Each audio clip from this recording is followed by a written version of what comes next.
Olá, sou o Dr. Ricardo Santos de Oliveira, eu sou médico neurocirurgião, trabalho aqui em Ribeirão Preto, no Hospital das Clínicas da Faculdade de Medicina de Ribeirão Preto e também do Centro Integrado de Neurocirurgia, e gostaria de agradecer inicialmente aos organizadores do Congresso de Escolas Médicas pela gentileza do convite, e hoje iremos falar sobre conceitos gerais em neurocirurgia pediátrica. Ao final desta apresentação, deixarei os nossos contatos. Se houver alguma dúvida, algum comentário, estarei à disposição para responder todos os questionamentos. Agradeço e vamos agora prosseguir com a aula. Obrigado. A aula será inicialmente alguns aspectos que nós falaremos sobre o sistema nervoso, em seguida alguns conceitos básicos em neurocirurgia pediátrica, bem como a principal atividade, algumas doenças específicas em neurocirurgia pediátrica.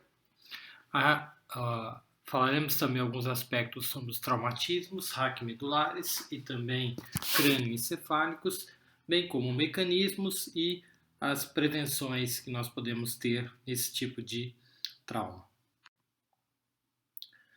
Em relação ao sistema nervoso, nós podemos subdividi-los em sistema nervoso central e periférico.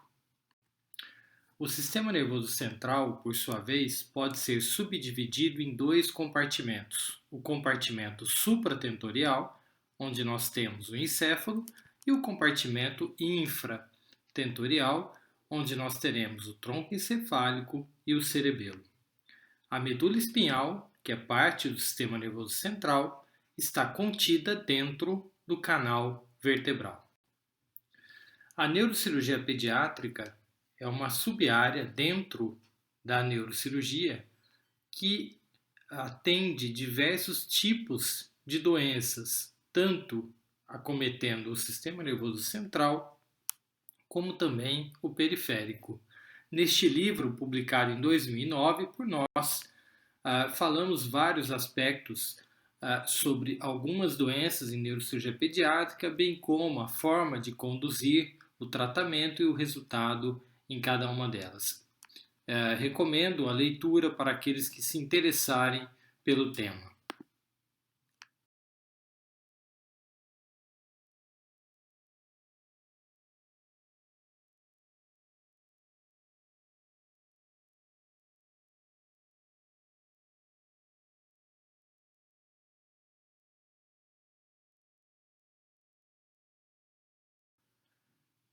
Quando nós analisamos um serviço de neurocirurgia pediátrica, inicialmente temos que classificá-lo um serviço de baixa, média e alta complexidade. Quando nós temos um serviço em que há um número superior a pelo menos 200 neurocirurgias pediátricas por ano, como por exemplo o Hospital das Clínicas de Ribeirão Preto, nós teremos diversos tipos de doenças diferentes, como as neoplasias intracranianas, as cirurgias craniofaciais, raquimedulares e a hidrocefalia. Neste serviço, a hidrocefalia corresponde a cerca de 30% dos casos operados. Quando avaliamos serviços de baixa ou média complexidade, esse número relacionado ao tratamento da hidrocefalia pode atingir cifras em torno de 50%.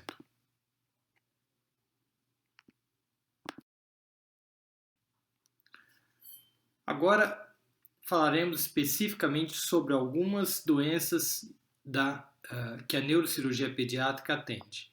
Começaremos pelas malformações congênitas. Cerca de 2 bilhões de pessoas vivem no nosso planeta em áreas onde há uma deficiência importante de vitaminas e minerais. Isso, todos os anos, nós temos cerca de 4 milhões de malformações nessas diferentes partes do mundo, e há uma relação direta entre esses déficits nutricionais e o aparecimento das malformações, principalmente aquelas que envolvem o sistema nervoso central, cerca de 200 mil casos por ano, numa avaliação realizada pelos dados publicados na Unicef. Aqui vocês estão vendo uma um exemplo de uma malformação do tubo neural, conhecida como mielomeningocele, onde há a extrusão do tecido nervoso juntamente com uma porção cística. Hoje a mielomeningocele ela pode ser operada tanto pós-natal como também cirurgia fetal em alguns serviços aqui no Brasil.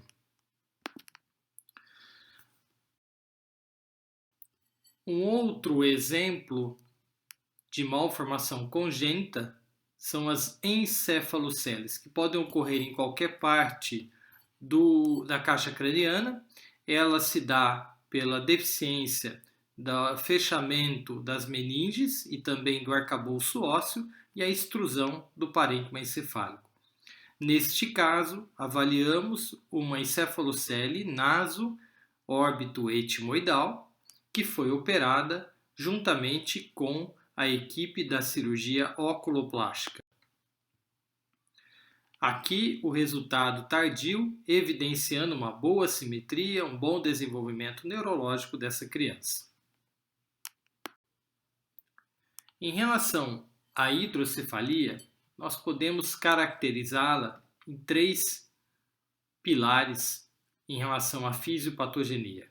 O aumento da produção licórica, que se dá em alguns casos, como por exemplo tumores do plexo coroide, a resistência à circulação licórica, que aparece em tumores extrínsecos que comprimem a via licórica, bem como de cistos intraventriculares ou de malformações congênitas obstruindo a circulação ventricular. E a dificuldade da reabsorção licórica se dá, por exemplo, nas hemorragias subaracnoideias e também nas doenças infecto-contagiosas, como as meningites e as inflamatórias, levando uma dificuldade na reabsorção. A presença de um ou mais desses fatores levará a um aumento da pressão hidrostática no líquor, que por sua vez aumentarão as cavidades ventriculares. Aqui uma ilustração mostrando o aumento evidente das cavidades ventriculares.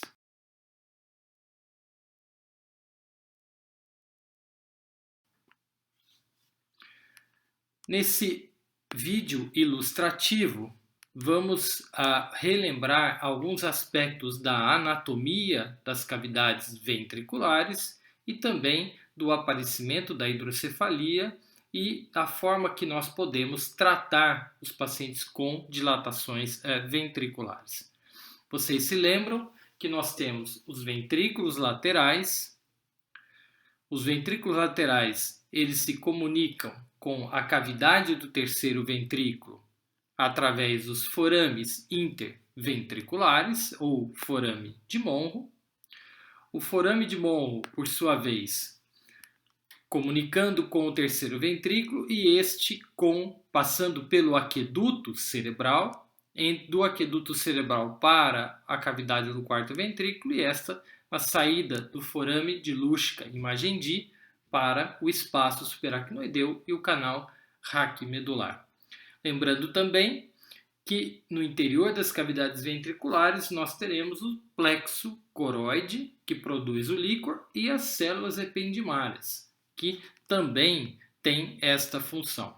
Qualquer anomalia presente no interior da circulação licórica, impedindo que o líquor passe por essas cavidades, como por exemplo uma malformação aqui exemplificada, uma malformação do aqueduto cerebral, a dificuldade da passagem do líquor, a dilatação ventricular e a necessidade do tratamento. Esse tratamento ele pode ser através da interposição de um dispositivo que nós chamamos de derivação ventrículo-peritoneal ou através da cirurgia endoscópica, quando nós realizamos uma perfuração no assoalho do terceiro ventrículo para o restabelecimento da circulação licórica.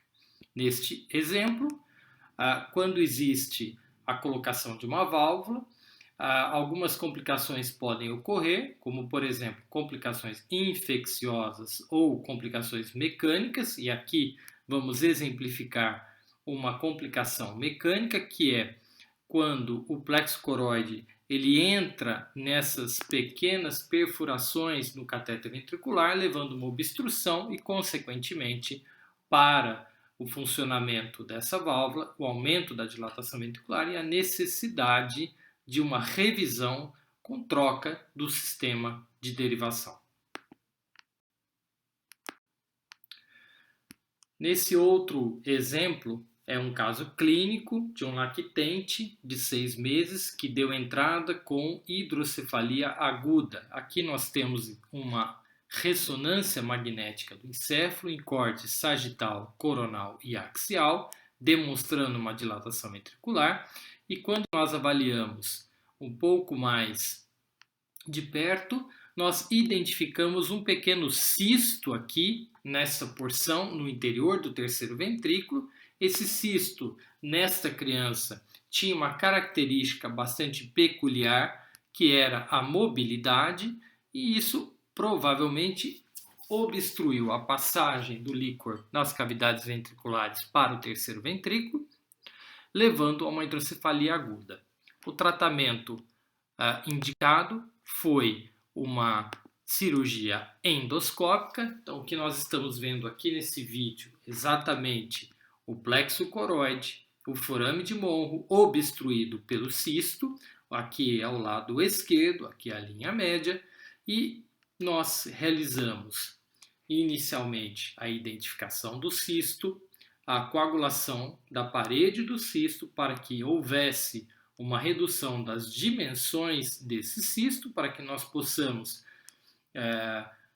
avaliar especificamente a origem, a vascularização e também para que ele saísse do interior do terceiro ventrículo, que é o que ocorreu exatamente neste momento do vídeo. A partir de então, nós continuamos a coagulação desses vasos evidentes e bem importantes aqui no interior do cisto, até que a identificação bastante nítida do pedículo vascular e a secção com uma microtesoura, levando assim a retirada completa deste cisto e a normalização do fluxo licórico e a resolução da hidrocefalia neste caso.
Aqui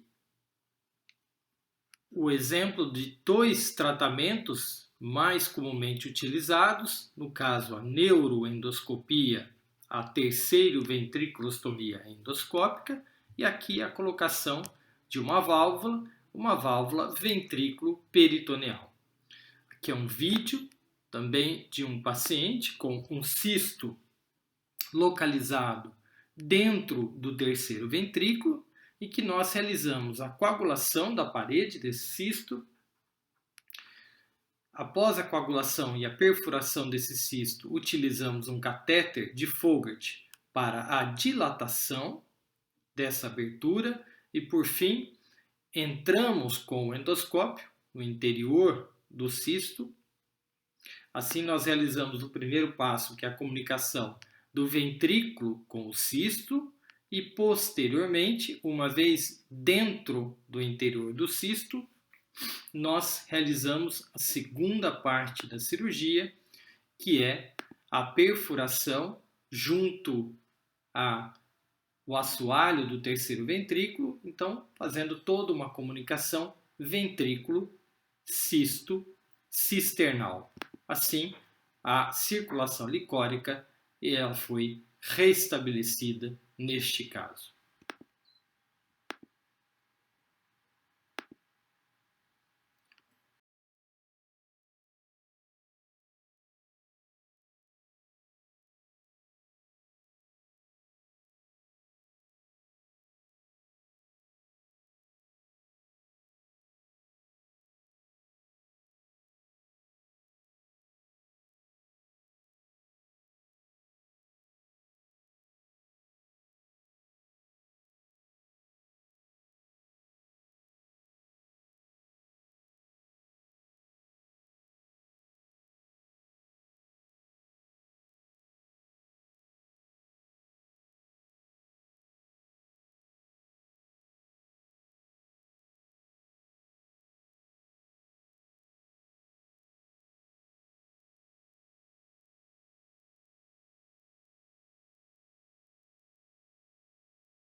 Passaremos agora a uma outra entidade em que nós tratamos na neurocirurgia, particularmente a neurocirurgia pediátrica, são os tumores.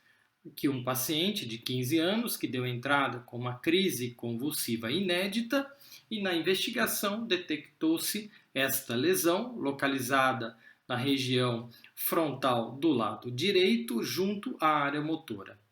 Quando nós avaliamos mais precisamente essa lesão, claramente há uma área em volta com edema, uma área mais acinzentada e a lesão no centro, captando contraste. E a proximidade, que fica bem claro nessa reconstrução da ressonância, em que nós identificamos a lesão, a área motora e podemos assim planejar o tratamento cirúrgico.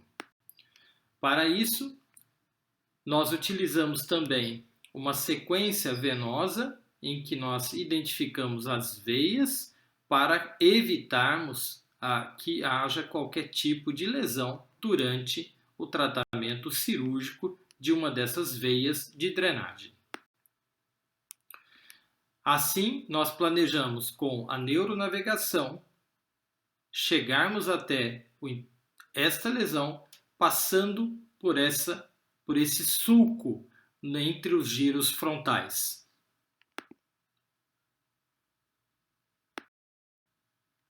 A neuronavegação é um método utilizado para localização em tempo real, em que nós podemos não só avaliarmos o nosso acesso cirúrgico, mas também cada parte, cada ponto durante a dissecção cirúrgica até atingirmos o alvo. Aqui o exemplo de um neuronavegador utilizado neste paciente. A trajetória planejada através de uma secção pequena cortical, a identificação passo a passo até que nós chegamos até a lesão e podemos realizar a dissecção microcirúrgica. Aqui uma imagem em tempo real, atingindo o alvo, a lesão e a ressecção completa, tratando-se então de um tumor benigno, um gânglio-glioma. O paciente teve uma ótima evolução no pós-operatório e a ressonância confirma a ausência de lesão residual e o controle adequado das crises convulsivas. Um outro aspecto bastante comum na neurocirurgia pediátrica são as anomalias ou deformidades crâniofaciais. Aqui vamos inicialmente falar sobre as craniosinostoses. Nós temos as craniosinostoses não sindrômicas e também as sindrômicas. O que é uma craniosinostose?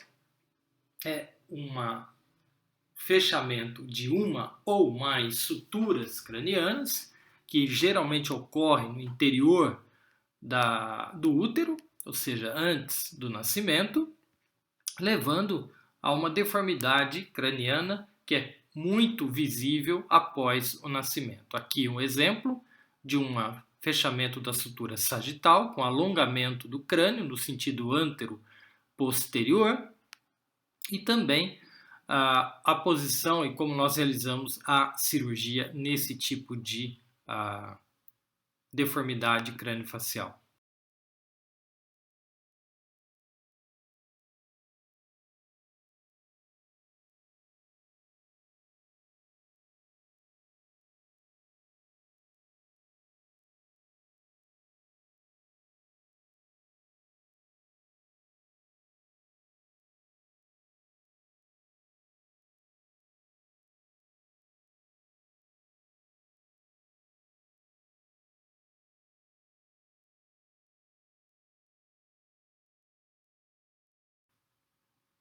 Um outro exemplo de uma criança com outro tipo de craniosinostose, que é a plagiocefalia, que é o fechamento da sutura coronal, levando então uma deformidade bastante interessante e complexa no segmento craniano e nasofacial, uma verdadeira escoliose frontofacial. Aqui vale a pena recordar que a crâniosinostose não tem absolutamente nada a ver com a moleira ou a fontanela. A fontanela não exerce nenhum tipo de atuação ou de atividade no crescimento do crânio. A fontanela, ela serve para que o feto possa acomodar os ossos do crânio e ter a passagem no canal do parto. Não há nenhuma correlação entre a fontanela, o fechamento da fontanela, com crâniosinostose.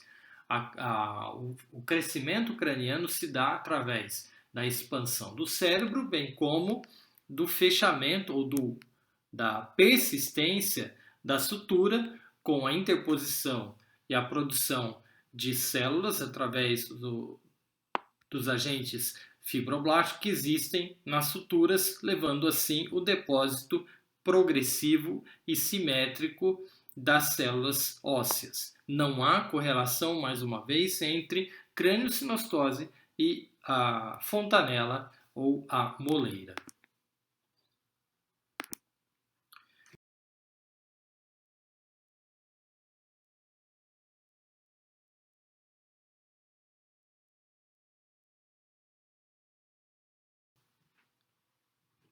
Neste outro caso, um exemplo de uma crâniosinostose sindrômica, aqui nós temos então uma criança com uma síndrome de Cruzon e o pilar desse tipo de alteração corresponde à hipertensão intracraniana, que vocês podem ver nessa tomografia, a ausência das suturas cranianas, ou seja, um fechamento precoce e uma redução significativa com um aumento da pressão intracraniana.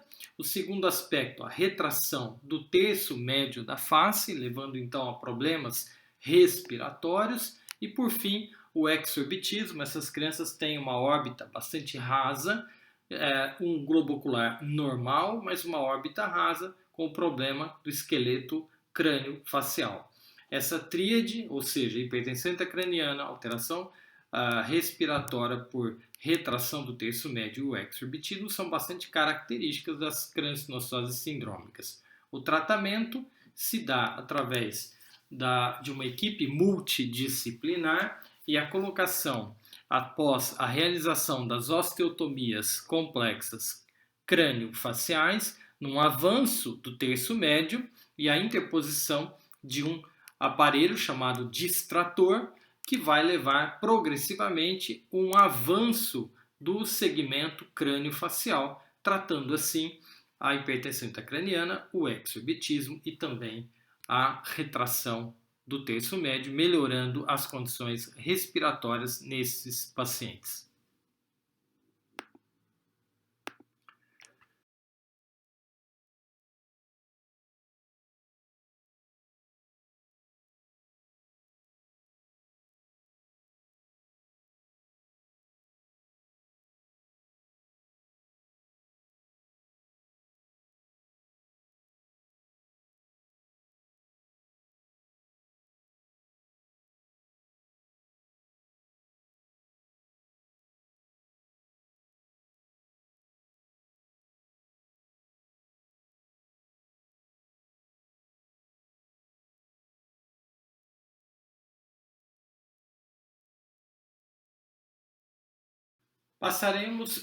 Passaremos agora a falar sobre os diferentes traumatismos, tanto raquimedulares como crânioencefálicos. Lembrando que a coluna vertebral nós temos 7 vértebras cervicais, 12 torácicas e 5 lombares, e no segmento craniano, o crânio protege o nosso encéfalo, e quando ocorre algum tipo de trauma, se esse trauma ele se projeta em direção ao segmento encefálico, nós poderemos ter diferentes tipos de traumatismos do parênquima, desde lesões puntiformes, chamadas de lesões axonais difusas, aos hematomas, às fraturas, aos vários tipos diferentes de traumatismos crânioencefálicos.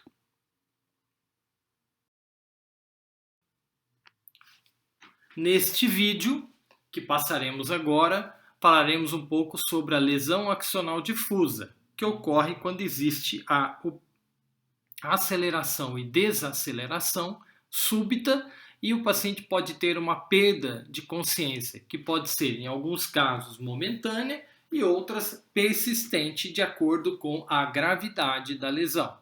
Vejam, esse é um vídeo em inglês, mas bastante didático e bastante esclarecedor. Por favor, vamos acompanhar.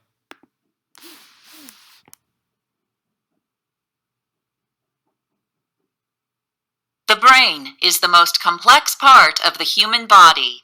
This 3-pound organ is the seat of intelligence, database of memories, interpreter of the senses, and the director of all movement. Lying in its bony shell and washed by protective fluid, the brain is also the most fragile organ in the body, with the same texture and consistency as gelatin. Within the brain are over 100 billion nerve cells, called neurons, sending electrical and chemical signals to and from the body.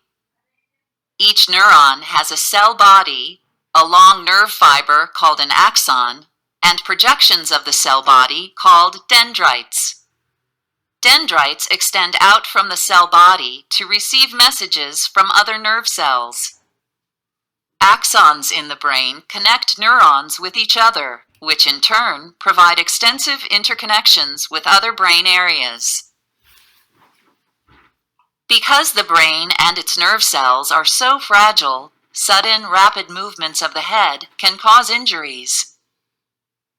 During one such injury, called coup contre coup or acceleration-deceleration injury, the brain bounces back and forth against the bony interior wall of the skull. In high-speed coup contre coup injuries, the impact may be violent enough to cause swelling and bruising of the brain tissue, called a contusion. However, in cases involving low-speed coup contre coup injuries, the resulting damage may not be visible to the naked eye. As the brain moves back and forth within the skull, areas of varying density in the brain slide over each other at different speeds. Axons crossing these junctions experience tremendous shearing forces, causing them to stretch and tear from the cell body. This event is called axonal shearing, or diffuse axonal injury. Brain damage can continue to occur for hours or days after the initial injury. Damage to the axons can lead to a breakdown of communication among neurons in the brain. The torn axons quickly degenerate, releasing toxic levels of chemicals called neurotransmitters into the extracellular space. In turn, many of the surrounding neurons begin to die over the next 24 to 48 hours, worsening the initial effects of the injury.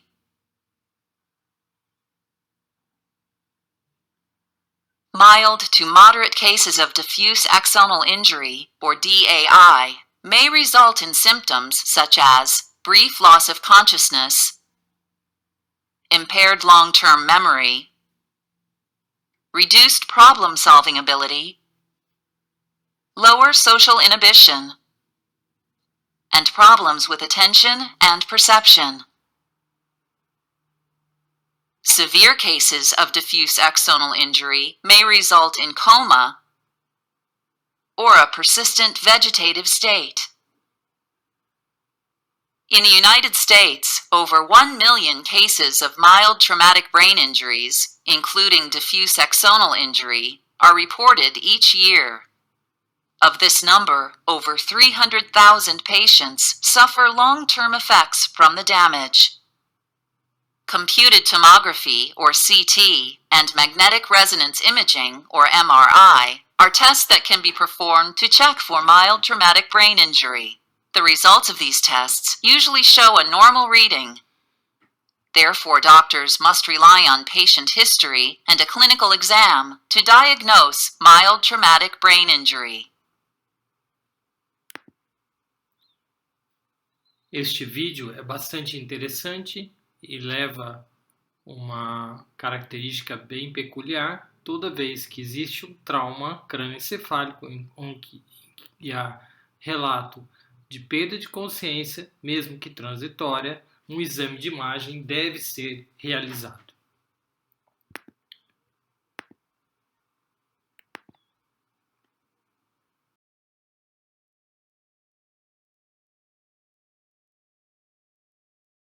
The brain is the most complex part of the human body. This 3-pound organ is the seat of intelligence, database of memories, interpreter of the senses, and the director of all movement. Lying in its bony shell and washed by protective fluid, the brain is also the most fragile organ in the body, with the same texture and consistency as gelatin. Within the brain are over 100 billion nerve cells, called neurons, sending electrical and chemical signals to and from the body. Each neuron has a cell body, a long nerve fiber called an axon, and projections of the cell body called dendrites. Dendrites extend out from the cell body to receive messages from other nerve cells. Axons in the brain connect neurons with each other, which in turn provide extensive interconnections with other brain areas. Because the brain and its nerve cells are so fragile, sudden, rapid movements of the head can cause injuries. During one such injury, called coup contre coup or acceleration-deceleration injury, the brain bounces back and forth against the bony interior wall of the skull. In high-speed coup contre coup injuries, the impact may be violent enough to cause swelling and bruising of the brain tissue, called a contusion. However, in cases involving low-speed coup contre coup injuries, the resulting damage may not be visible to the naked eye. As the brain moves back and forth within the skull, areas of varying density in the brain slide over each other at different speeds. Axons crossing these junctions experience tremendous shearing forces, causing them to stretch and tear from the cell body. This event is called axonal shearing, or diffuse axonal injury. Brain damage can continue to occur for hours or days after the initial injury. Damage to the axons can lead to a breakdown of communication among neurons in the brain. The torn axons quickly degenerate, releasing toxic levels of chemicals called neurotransmitters into the extracellular space. In turn, many of the surrounding neurons begin to die over the next 24 to 48 hours, worsening the initial effects of the injury.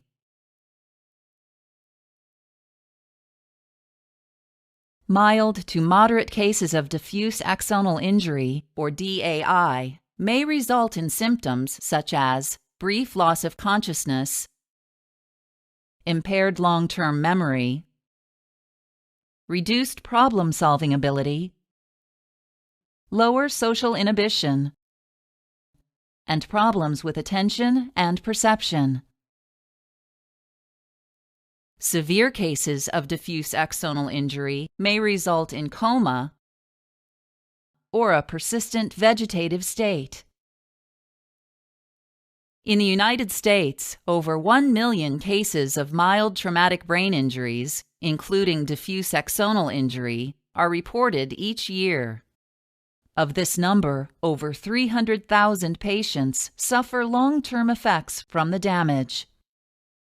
Computed tomography, or CT, and magnetic resonance imaging, or MRI, are tests that can be performed to check for mild traumatic brain injury.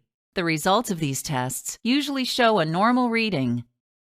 Therefore, doctors must rely on patient history and a clinical exam to diagnose mild traumatic brain injury.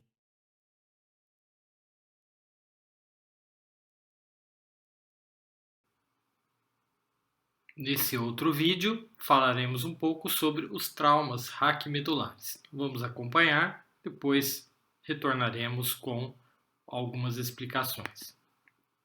This is Mike. He is your typical teenage boy. I'm going to use him to show you a few things about one of the most important parts of your body. No, not that. Your spine. You probably all know where your spine is located. It is one of the most important mechanisms in your body, as it supports everything else and allows you to move and bend. Your brain sits on the top of your spine, and nerves run from your brain to all parts of your body. These nerves provide a highway for sensations and mobility. For example, when we burn a finger, a sensory message is transmitted to our brain to say that finger is getting hot. Once the brain receives that sensory message, it quickly sends an impulse to the muscles of the arm to tell them to move that finger away. If there were no nerves in our arm, we would not feel the pain. We would have to rely on our eyes to see the fire, or our nose to smell the fire. Nerves are delicate. Unlike bones and skin, they have almost no way to regrow if they are injured. Your spine is a bony tube that protects them. If your spine was a solid tube, it would be very strong, but you would not be able to twist, turn, or bend over. So it is made from a chain of short bony tubes with soft discs between to make it flexible. These soft discs mean that it can easily be injured. The nerves that come down your spine branch out and connect to various parts of your body. Nerves that come out from here control your bowel and bladder activity, and your foot motion and knee flexion. So damage to these nerves would mean that these functions would be uncontrollable. These nerves control your hip motion, your trunk stability, and your temperature regulation. The higher an injury occurs in the spinal cord, the greater the loss of function. These nerves control your finger, hand, wrist, and elbow movement. Nerves that come out from here control your neck and shoulder movement, your breathing, and your heart rate. An injury at this site would result in loss of mobility and sensation to 90% of your body. Spinal cord injury has extremely serious consequences that will affect you for the rest of your life. Currently, there is no cure for spinal cord injury. In Australia, É importante, então, salientar que a nossa lesão, quando ocorre, quanto mais alta for a lesão, maior o tipo de lesão neurológica. Ou seja, quando nós temos uma lesão que ocorre na medula cervical ou torácica alta, em geral o paciente pode apresentar déficits graves como tetraplegia, que é a paralisia do movimento dos membros superiores e membros inferiores. Quando a lesão ocorre na coluna torácica baixa e lombar, geralmente teremos déficits caracterizados como paraplegia ou déficits pontuais nos membros inferiores. This is Mike. He is your typical teenage boy. I'm going to use him to show you a few things about one of the most important parts of your body. No, not that. Your spine. You probably all know where your spine is located. It is one of the most important mechanisms in your body, as it supports everything else and allows you to move and bend. Your brain sits on the top of your spine, and nerves run from your brain to all parts of your body. These nerves provide a highway for sensations and mobility. For example, when we burn a finger, a sensory message is transmitted to our brain to say that finger is getting hot. Once the brain receives that sensory message, it quickly sends an impulse to the muscles of the arm to tell them to move that finger away. If there were no nerves in our arm, we would not feel the pain.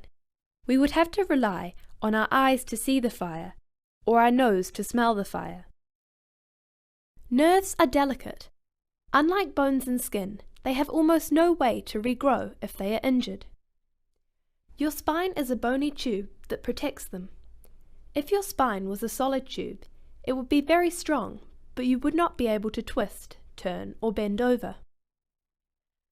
So it is made from a chain of short bony tubes with soft discs between to make it flexible. These soft discs mean that it can easily be injured. The nerves that come down your spine branch out and connect to various parts of your body.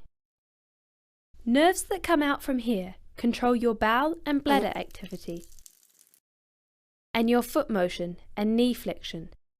So damage to these nerves would mean that these functions would be uncontrollable.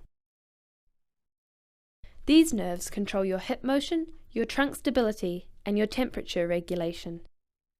The higher an injury occurs in the spinal cord, the greater the loss of function. These nerves control your finger, hand, wrist, and elbow movement. Nerves that come out from here control your neck and shoulder movement, your breathing, and your heart rate. An injury at this site would result in loss of mobility and sensation to 90% of your body. Spinal cord injury has extremely serious consequences that will affect you for the rest of your life. Currently, there is no cure for spinal cord injury. In Australia, each year, 400 young people have spinal injuries that give them a permanent disability.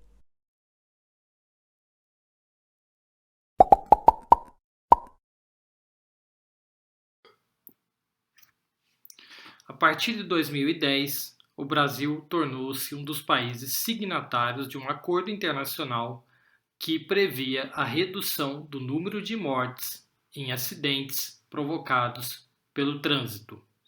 A partir deste momento, as autoridades brasileiras tomaram algumas medidas e identificamos, através desta publicação, que houve uma redução. Nós tínhamos em torno de 40 a 45 mil óbitos por ano relacionados a acidentes. Hoje, as cifras tendem em torno de 30 mil óbitos por ano, ou seja, houve uma redução, mesmo que não tão significativa, mas estamos caminhando para progressivamente reduzir o número de mortalidade no trânsito. Se nada tivesse sido feito, nós teríamos hoje um patamar superior a 60 mil mortes por ano apenas relacionados a acidentes de trânsito. Em 1997 foi promulgado o Código de Trânsito Brasileiro. A partir daquele momento, houve uma redução significativa que perdurou durante pouco mais de 3 anos, para que, progressivamente, nós atingíssemos cifras maiores do que antes da instalação do código. Então, isso demonstra claramente que não apenas as leis devem existir, mas outras medidas são necessárias para o controle da mortalidade do trânsito. No estudo realizado aqui na instituição em Ribeirão Preto, no Hospital das Clínicas, nós avaliamos durante 2012 a 2018 o número de pacientes que deram entrada vítimas de acidente no trânsito e nós identificamos que há praticamente uma equidade nos números, tanto em adulto quanto em crianças. Ou seja, ainda há muito trabalho a ser feito aqui em várias cidades, como por exemplo Ribeirão Preto, em que os números de acidentes relacionados ao trânsito são ainda bastante elevados. Na criança, algumas particularidades, como o tamanho da cabeça, a fragilidade ligamentar, o desenvolvimento ósseo e das articulações na coluna vertebral, a hipotermia relacionada à área de superfície corporal, o choque hipovolêmico e as vias aéreas são as características mais peculiares na população pediátrica quando nós falamos de trauma. Em relação ao trauma crânioencefálico, falar um pouco sobre o mecanismo e a pressão intracraniana. A pressão intracraniana, ela depende de 4 compartimentos: o compartimento do sangue venoso, arterial, o próprio parênquima encefálico e o líquor. Quando nós temos então uma massa que, no caso do trauma, uma hemorragia, um hematoma, que progressivamente se expande, nós teremos num primeiro momento o líquor, que é retirado, e em seguida o compartimento venoso, e em situações mais graves, sem um controle, nós teremos a vasoplegia, e se nada for feito, teremos então a herniação cerebral e a morte encefálica. Ou seja, a hipertensão intracraniana, se não controlada, levará invariavelmente à fatalidade naquele paciente. Um exemplo de um trauma crânioencefálico com uma fratura em afundamento, e aqui uma área adjacente, uma contusão cerebral, uma hemorragia. Nessa ilustração evidenciamos um hematoma adjacente a um ferimento por arma branca, um hematoma intracerebral, uma contusão golpe e contragolpe, aceleração e desaceleração, e a lesão axonal difusa.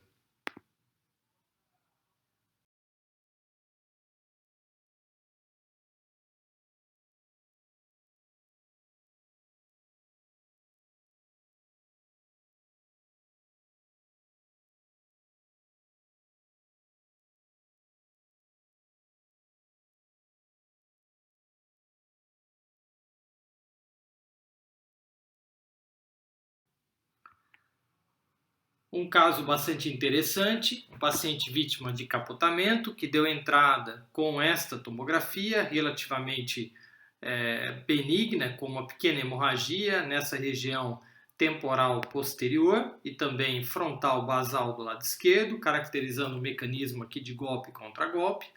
Esse paciente foi avaliado posteriormente e identificamos uma progressão 10 horas depois das contusões, necessitando de tratamento cirúrgico.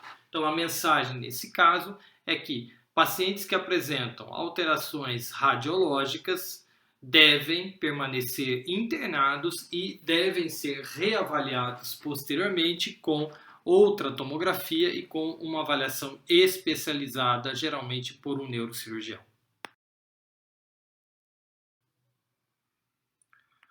Vocês se lembram que em alguns esportes as lesões axonais difusas são mais comuns, como por exemplo no boxe, no futebol americano e outros esportes de contato, em que as lesões repetitivas no segmento encefálico acabam provocando lesões crônicas nas fibras e que podem levar a quadros neurológicos, como por exemplo Parkinson, demências precoces em praticantes desse tipo de atividade.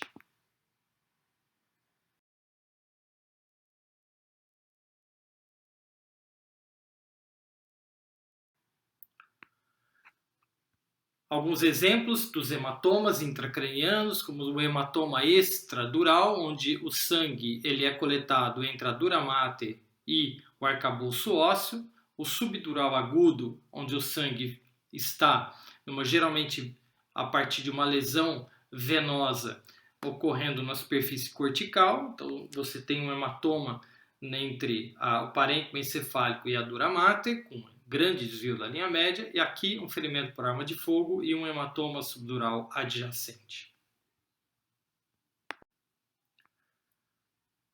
O mais importante em relação ao traumatismo craniano e raquimedular, sem dúvida alguma, são os mecanismos de prevenção. Entre eles, um dos mais eficientes foi a obrigatoriedade do uso do cinto de segurança. Vejam só nesse vídeo em que o motorista e um dos passageiros do banco traseiro não faz uso do cinto e as consequências numa colisão frontal são desastrosas, tanto para o motorista como para o passageiro. Que vale lembrar que a não utilização do cinto de segurança no banco traseiro é algo que não deve ser utilizado, porque numa eventual colisão você pode ter uma lesão, como também ser o alvo, ou causar lesões em outros ocupantes do veículo.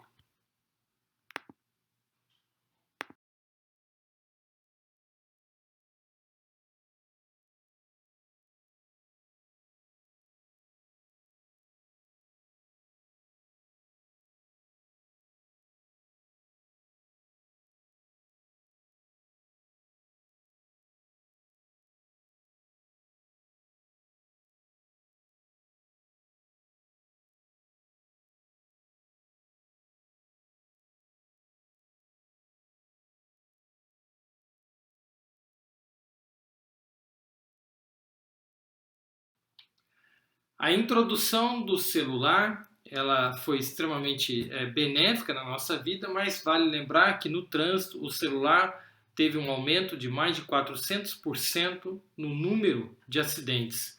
Aqui, por exemplo, não só atender uma ligação, como ler ou enviar uma mensagem causa um momento de distração. Isso pode ser intimamente relacionado a um eventual acidente que pode ser fatal ou causar consequências permanentes. No ciclismo, como outros esportes, como patins, ciclismo, a obrigatoriedade dos equipamentos de segurança, principalmente do capacete, que deve ser colocado de forma a ocupar todo o segmento cefálico, não o tamanho deve ser muito bem ajustado para que não haja risco desse capacete sair no momento de um trauma e causar assim um traumatismo crânioencefálico grave. Em relação aos mergulhos, deve-se sempre lembrar o conhecer o local onde você vai praticar o mergulho ou a atividade de natação.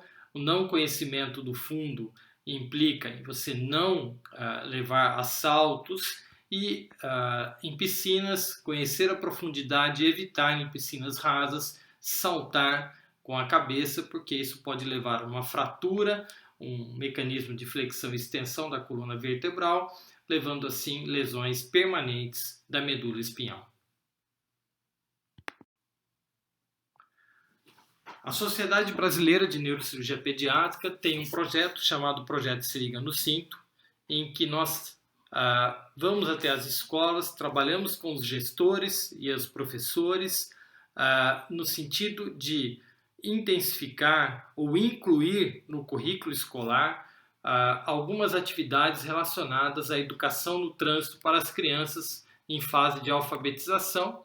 Para isso, nós geralmente temos uma parceria com estudantes ou mesmo com estudantes de medicina para que esse projeto possa ser levado a diferentes locais aqui no Brasil.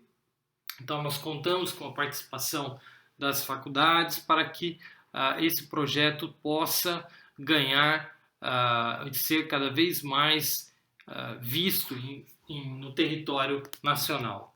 Aqui um projeto que nós realizamos em Ribeirão Preto, com a parceria da Faculdade de Medicina Barão de Mauá, em que nós realizamos uma atividade no chamado Maio Amarelo, que é um mês de prevenção do trauma, em que os alunos da Faculdade de Medicina, junto conosco, nós levamos várias atividades no parque aqui da cidade. Vamos acompanhar o vídeo.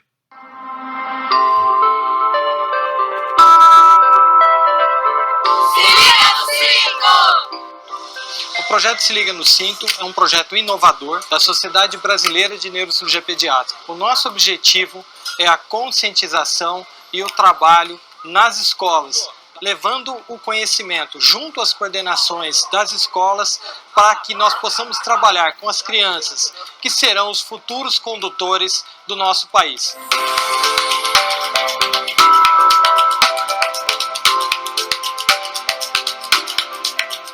Bom, e o objetivo central desse projeto é que as crianças se conscientizam a respeito dos acidentes, conscientizarem os seus pais também, né? Porque é extremamente importante e relevante o uso do cinto, e que a criança também possa ser um multiplicador.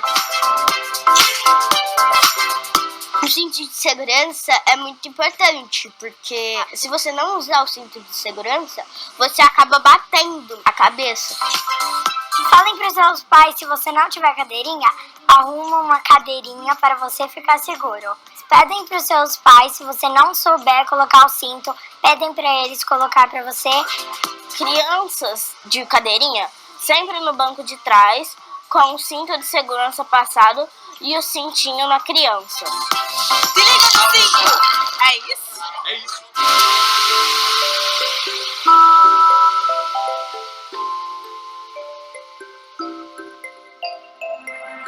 Eu, como pai e como bombeiro, tenho a preocupação em poder manter meus filhos seguros dentro do carro. Então, meu filho, quando entra no carro, tá sempre de cinto, né, Arthur? Faz assim.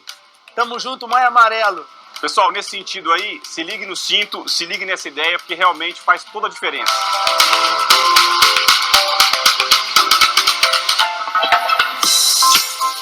Eu acho que a criança passar isso pro pai, o pai passar isso pra criança, é um ato de amor, realmente, pela nossa própria vida, pela vida dos outros que estão dentro do carro. Como aluna de medicina, eu digo que a prevenção é tudo, na verdade, né? Acho que isso resume tudo.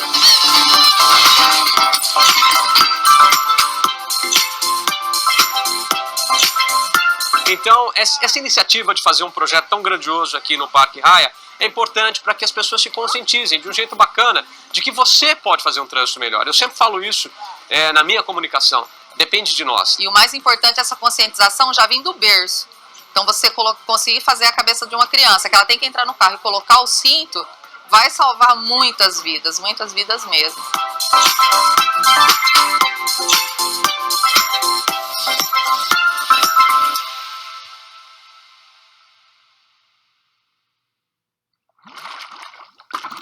Fica aí um convite para que vocês, alunos de medicina, procurem o nosso site e nós teremos o maior prazer em estabelecermos parcerias para a continuidade deste projeto.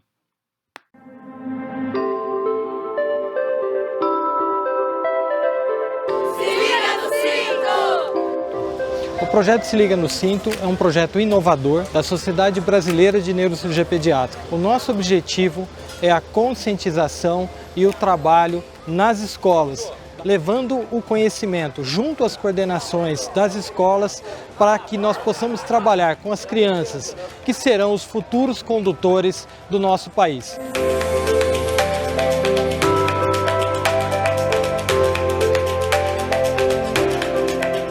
Bom, e o objetivo central desse projeto é que as crianças se conscientizam a respeito dos acidentes, conscientizarem os seus pais também, né? Porque é extremamente importante, relevante o uso do cinto, e que a criança também possa ser um multiplicador. O cinto de segurança é muito importante, porque se você não usar o cinto de segurança, você acaba batendo a cabeça. Falem para os seus pais, se você não tiver cadeirinha, arruma uma cadeirinha para você ficar seguro. Pedem para os seus pais, se você não souber colocar o cinto, pedem para eles colocar para você. Crianças de cadeirinha, sempre no banco de trás, com o cinto de segurança passado e o cintinho na criança. Se liga no cinto! É isso? É isso.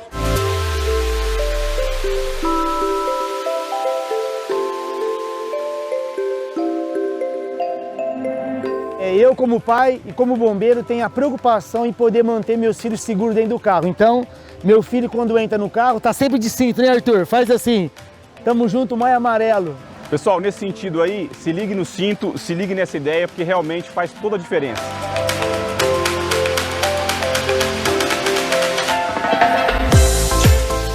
Eu acho que a criança passar isso pro pai, o pai passar isso pra criança, é um ato de amor, realmente, pela nossa própria vida, pela vida dos outros que estão dentro do carro. Como aluna de medicina, eu digo que a prevenção é tudo, na verdade, né? Acho que isso resume tudo.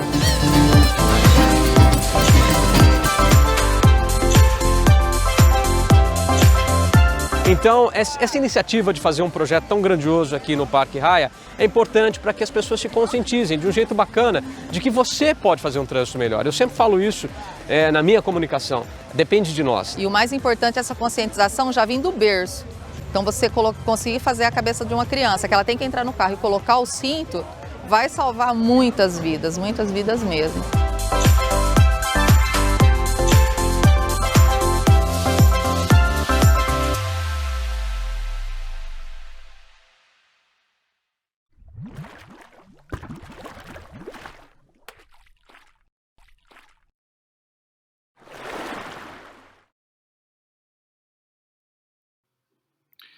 Em 2003, eu tive a satisfação de ouvir uma aula do professor Robin Humphreys, num curso europeu de neurocirurgia pediátrica, e o Dr. Humphreys ele esclareceu vários aspectos do ponto de vista dele como ser um neurocirurgião pediátrico.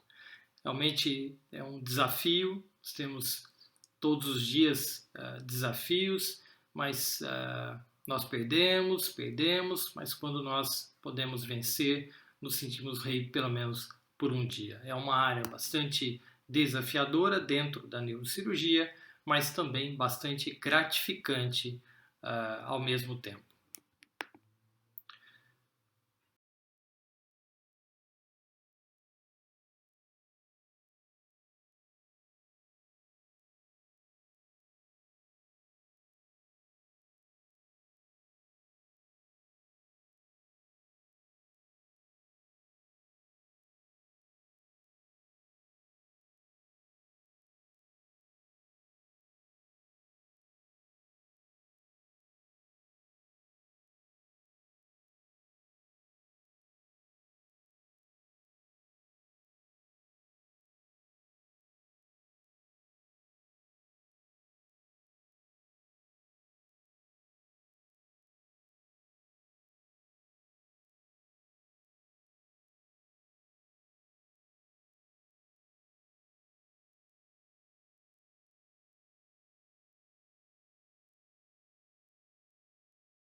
Para vocês, alunos de graduação, qual é o caminho para tornar-se um neurocirurgião pediátrico? Inicialmente, ao finalizar a graduação, o ingresso hoje no Brasil deve ser feito através da neurocirurgia, um acesso direto. O programa de competência de neurocirurgia no Brasil, ele é distribuído ao longo de 5 anos, em que nós temos geralmente 6 meses de neurologia clínica e 4 anos e meio de neurocirurgia. Lembrar que a neurocirurgia é uma área bastante dependente do hospital e isso ocorre cada vez mais em função da tecnologia e da necessidade, da complexidade dos casos. Isso varia muito do local onde realizaremos a nossa atividade profissional. Para tornar-se um neurocirurgião pediátrico, nós recomendamos que, durante a residência,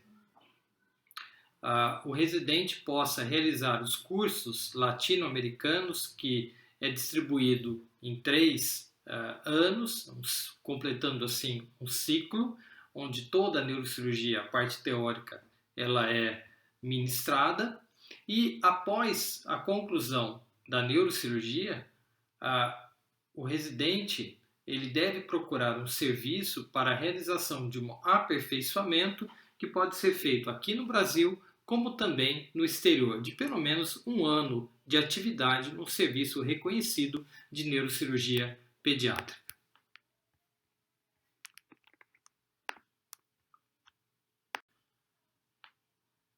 Gostaria de convidá-los para um simpósio que a Sociedade Brasileira de Neurocirurgia Pediátrica realizará no ano de 2021. O próximo simpósio será sobre hidrocefalia e Shands, na data do dia 20 de março. Eu convido a todos vocês a entrarem no nosso site e se inscreverem e participarem. Lá teremos maiores informações relacionadas a este simpósio. Deixo aqui os meus contatos e também o agradecimento à SESMED pelo convite.